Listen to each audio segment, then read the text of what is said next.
Education technology is an $80 billion a year industry. The average college graduate receives hundreds of dollars or even thousands of dollars worth of technology in their educational journey. But how effective is it? When does it help? And when does it hurt? I explained the results of a meta-analysis of over 100 education technology studies and also interview one of the authors for tips on how to choose and implement education technology effectively. The meta-analysis focused on experimental studies or studies which have been convincingly shown to prove cause and effect. It did not focus on observational studies, as those studies are vulnerable to confounds. Also, the authors focus on developed countries, as certain types of education technologies haven't been evaluated enough in developing countries. However, where the same kinds of technologies have been evaluated in both developed and developing countries, results are often similar. The authors gathered all studies they could get their hands on within the above scope. In particular, the authors gathered both published studies and unpublished studies, as studies are more likely to be published if they show effects. They then divided the studies into 4 categories: access to technology, which mainly consists of opportunities to use computers and the internet; computer-assisted learning, basically software; online courses, that is, courses offered partially or entirely through the internet; technology-enabled behavioral interventions, which refer to nudges, reminders, and information to overcome psychological or sociological barriers. One example would be texting parents to encourage them to read to their young children. Here's how effective each set of technology is. The authors found 13 experimental papers. These were based on 6 programs that increased technology access. The papers consistently reported that providing students with more access to technology increased their technology use. However, there was little evidence of improvements in learning outcomes. For example, in the California experiment that distributed laptops to 6 to 10 graders, computer ownership increased 55 percentage points among treatment students. Computer usage reportedly increased by 2.5 hours each week, and the likelihood of at-home internet connection increased by 25 percentage points relative to those who were not assigned to receive free laptops. But there was no effect on grades, standardized test scores, attendance, homework time, or several other outcomes. Other studies have found that increasing internet access or internet speeds has no effect on academic achievement. Some studies even report negative effects of technology access on academic achievement, possibly because technology was a distraction. You know, like how you failed a class as you played too much Candy Crush on your first iPhone. However, such effects appear to be minor and don't occur systematically, so there is nothing to lose sleep over. To summarize, these 13 experimental studies don't prove that access to technology has no systematic effect on educational outcomes such as grades, but they suggest that simply increasing technology access should not be the topmost priority. I think many schools, especially at the time that the paper came out, were thinking to, roll out initiatives like one-to-one laptops. And so this, finding that access to technology in and of itself does not necessarily promote learning outcomes, I think is something that was surprising to a lot of sort of larger, districts and governments that were sort of having this idea that if we just give access to technology, this is going to solve the learning crisis. And what we've sort of found with the studies is that it doesn't. But now with all of the COVID, stuff and the school closures and a lot of remote learning, access to technology represents a different kind of binding constraint. And providing laptops and Wi-Fi, for instance, is really important. But as an initiative to improve, just looking at trying to improve cognition or learning outcomes, it really isn't effective. And so I think that's something that was really surprising for a lot of people. software that helps students practice and develop their skills has shown the clearest impact on student outcomes. Let's take a look at how one successful software program, assessments, works. First, teachers assign content from their favorite curriculum, textbook, or custom problem sets. Assessments integrates with tools like Google Classroom and Canvas. Second, students complete their assignments, assisted by immediate feedback to support their learning. Third, teachers receive reports with data insights to assess student performance and help plan future lessons. Finally, assessments ensures assignments really count by allowing teachers to use data to maximize learning time. They can focus instruction where students need it and create an atmosphere designed around feedback, not about right or wrong. With extra time saved, teachers can dig deeper into tougher problems, target skill areas, or advance to the next lesson. Assignments flow seamlessly into instruction of new material. It's easy to tell why software programs like assessments are well liked by both teachers and students. I'm able to identify the common misconceptions, which allows me to steer my instruction quickly to support my student learning. Every step of my lesson is driven in a meaningful way. Indeed, in a main study of 3,000 7th graders across 43 schools, assessments improved math scores for treatment students by 0.18 standard deviations. In this context, an improvement of 0.18 standard deviations would allow a student from the 50th percentile to go to the 58th percentile. In other words, they would leapfrog ahead of 8% of students. This seems especially impressive as treatment students use the program, on average, for less than 10 minutes per night, 3 to 4 nights per week. Students at or below the median benefited even more from using the program, with an effect size of 0.29 standard deviations. Moreover, software in areas other than maths have been shown to have effects. One example is a reading literacy software called ITSS, Intelligent Tutoring for the Structured Strategy.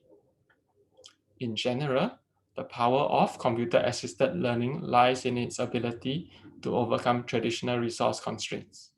Besides providing immediate feedback to both teachers and students, software can also personalize learning.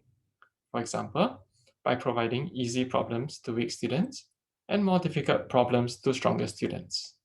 Thus, it is not surprising that dozens of software studies have shown relatively large effects. However, there are some important caveats. First, the type of software matters. Software like assessments and ITSS have clear, documented positive effects.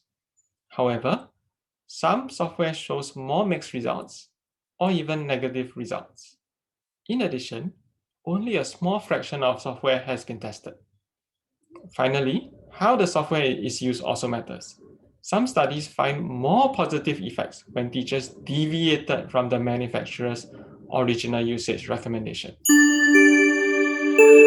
Online courses can be divided into two types, distance learning and MOOCs, short for Massive Open Online Courses.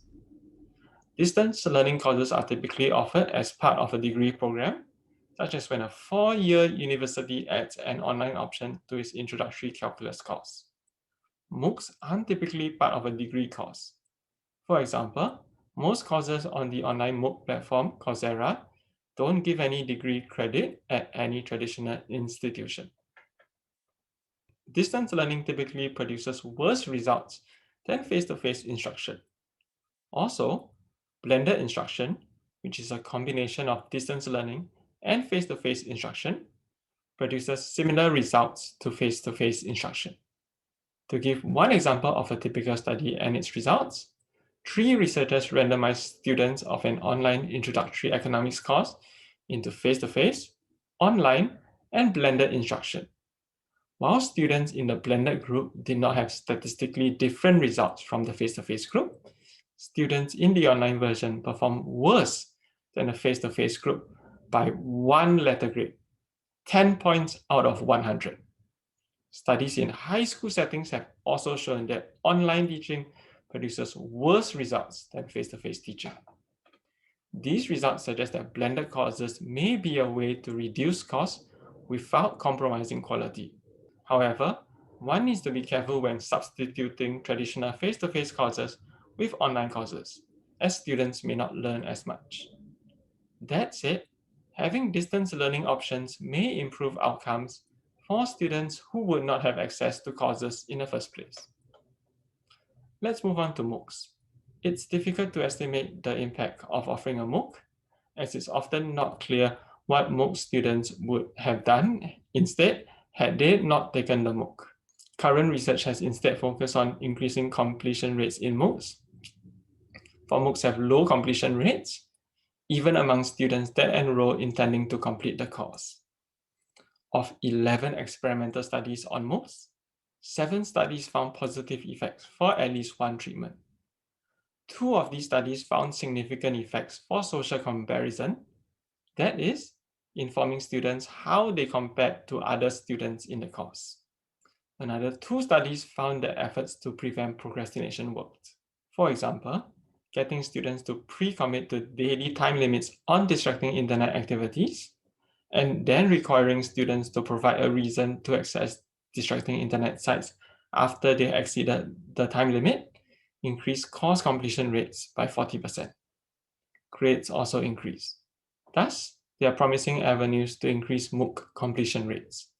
However, we still don't know a lot about MOOCs, and MOOCs themselves are changing quickly. For example, MOOC platforms are increasingly offering nano degrees and micromasters, which are combinations of courses that lead to certifications. There's little evidence on how effective such certifications are and how employers view them. People often make suboptimal decisions due to decision-making biases.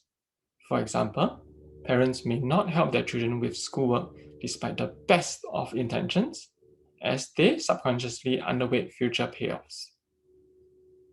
Behavioral science can provide inexpensive solutions to these problems by nudging parents and students to make better decisions. Behavioral science has been studied at all stages of the educational life cycle. Parents have received weekly texts encouraging them to read to their young children. Parents of secondary school children have received texts informing them of how many classes and assignments their children miss. High school seniors have been sent videos informing them of their financial aid options for college.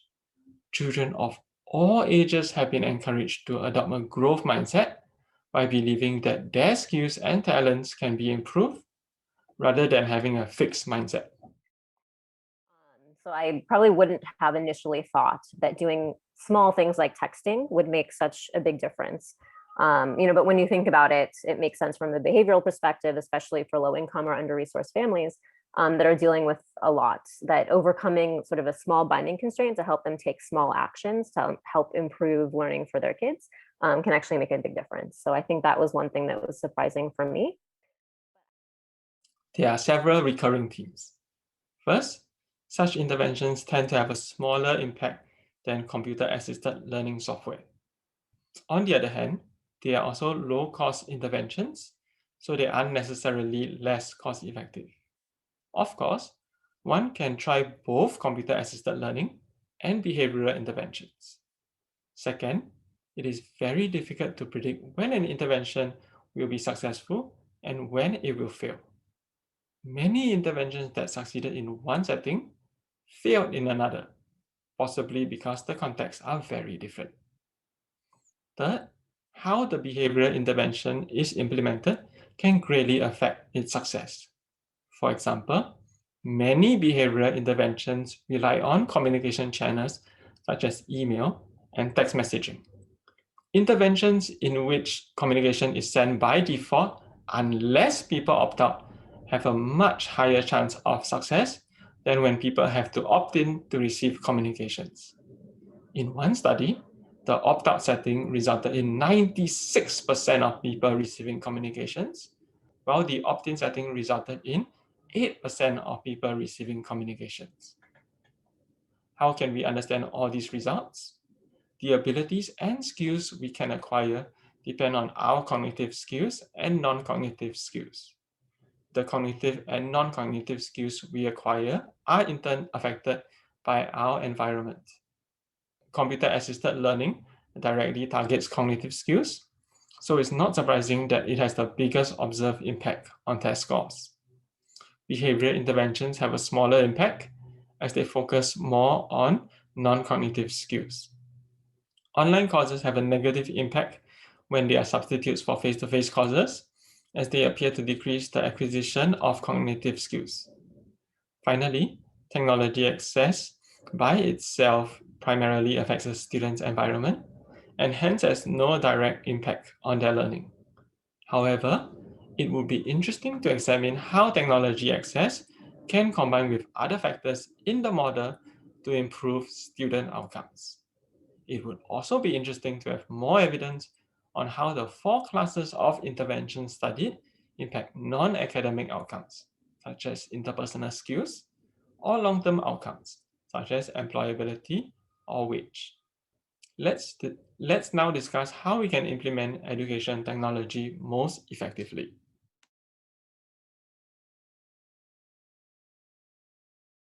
Yeah, so I would really recommend, I would point educators and practitioners to JPAL's policy briefs. So there's a few publications that they have put out that have sort of translated their findings into actionable guidance. And so I think those are really helpful. But in general, when I think about how you can make use, right, of rigorous evidence, there's, I think, 3 things that should be thought of when you're thinking about sort of replicating or scaling up evidence-backed interventions, right? Because the idea is that an educator would look at these studies and these different educational technologies that are included in the review and think, are any of these things that I could implement in my own context, right? And so they would need to consider 3 things. One is the relevance of those particular studies and, you know, the context in which those interventions were conducted to their own, you know, their own district or school's context. The second would be sort of the underlying mechanism for, you know, what we have evidence of impact on when it comes to learning. And then the third would be like an institutional context in which the intervention was implemented, and thinking about whether or not each of those things are in place in order for a particular intervention to make sense in their context, right? So, you know, first just understanding what's the problem that I have, and is the problem that I have the same sort of bottleneck or binding constraint that these types of interventions are overcoming? And then if so, you know, then you can sort of look to the lessons, right, that that are sort of coming from the review, and I can mention a few of those, to think about, are these the types of things that I should be doing in my context? So a few of the key lessons that I can highlight so one is just that initiatives that expand access to computers and internet alone generally do not improve kindergarten to 12th grade student grades and test scores, but they do increase computer usage and improve computer proficiency, right? So that's one lesson that educators can think about when it comes to just bringing access to technology into their own context. Now, with all of the COVID school closures and remote learning and laptop access, you know, it's not just about giving kids access to technology, but in an environment where learning is happening completely virtually, it's giving kids access to educational content as well. I mean, now we're sort of transitioning back to more of hybrid and hopefully more in person, but I think that was kind of an interesting thing that came from, you know, this last year with all of the challenges with COVID. But, you know, so that's one thing about access to technology. I think another sort of lesson that educators can think about implementing is what we learned when it comes to the use of computer adaptive technologies. So these can be very effective in improving learning outcomes, particularly in math. And I think the key here is about deciding whether to implement an educational software is really about identifying which features of the software are more likely to improve student learning. So we know that computer adaptive technologies can be promising in improving learning levels of students, but the various software programs that have been shown to be effective all tend to fall under the umbrella of personalized learning. So there's these few specific features that educators should look out for. So these are that the software is adaptive and that it can target instruction to the learning level of the child. Second is that it provides regular assessment of the student's learning level.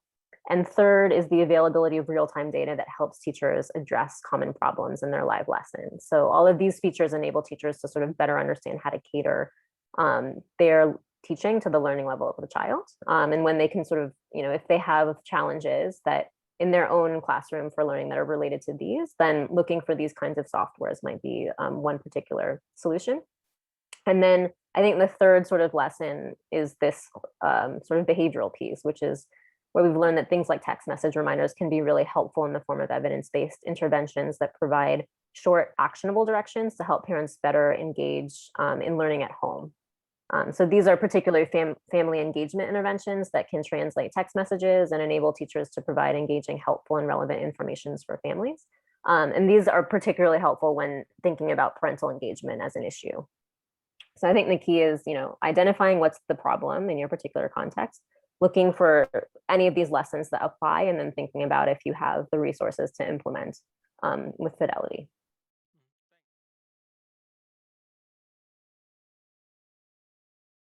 Yeah, so I think, going back to the lessons of like, here are some things that are evidence-based, right? Computer adaptive learning, recognizing that just, investing in access to technology is not in and of itself going to improve learning, that we have these behavioral text messaging type interventions that can work. I mean, that's kind of step one.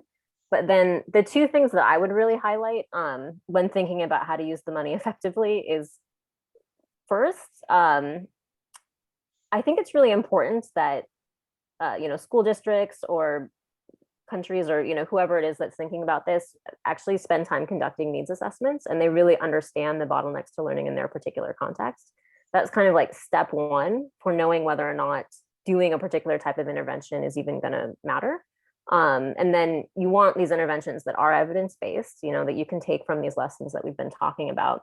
But then the other piece that I would maybe highlight is cost effectiveness. So, there are particular interventions, and cost effectiveness is just like impact per dollar spent. So if there are interventions where you get a lot of bang for your buck, like the magnitude of the impact is really large, or they're particularly scalable, then that can be a really good use of money. So for example, with computer adaptive learning, we found in a lot of these studies that these interventions have very large effect sizes, right? So they can actually move learning outcomes, particularly in math, on sort of much larger magnitudes than a lot of other educational interventions. So that might be a good way of investing, or things like behavioral interventions that are low touch and scalable could also be something where you'd get a lot of bang for your buck for your money. So yeah, I think conducting needs assessments and thinking about cost effectiveness are good ways to make sure you're spending the money in the right way.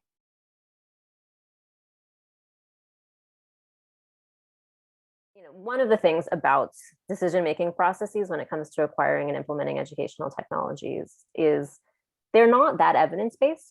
So I've actually done separate studies on this, and I think, oftentimes educators are asking, their friends in other districts and not necessarily looking to scientific evidence to make sort of these decisions.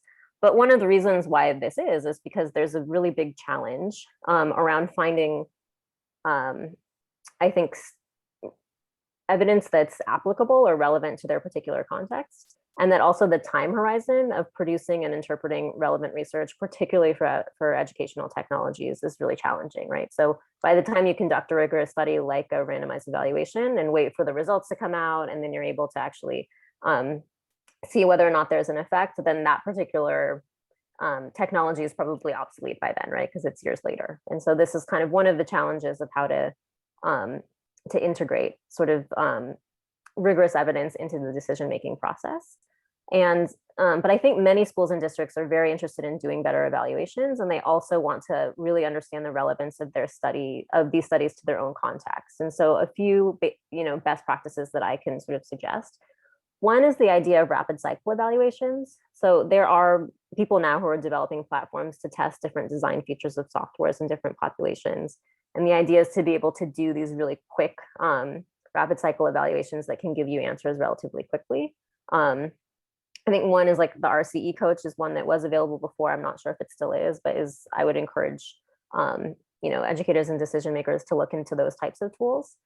Another, as I mentioned, is just conducting really good needs assessments and understanding implementation challenges in their own context.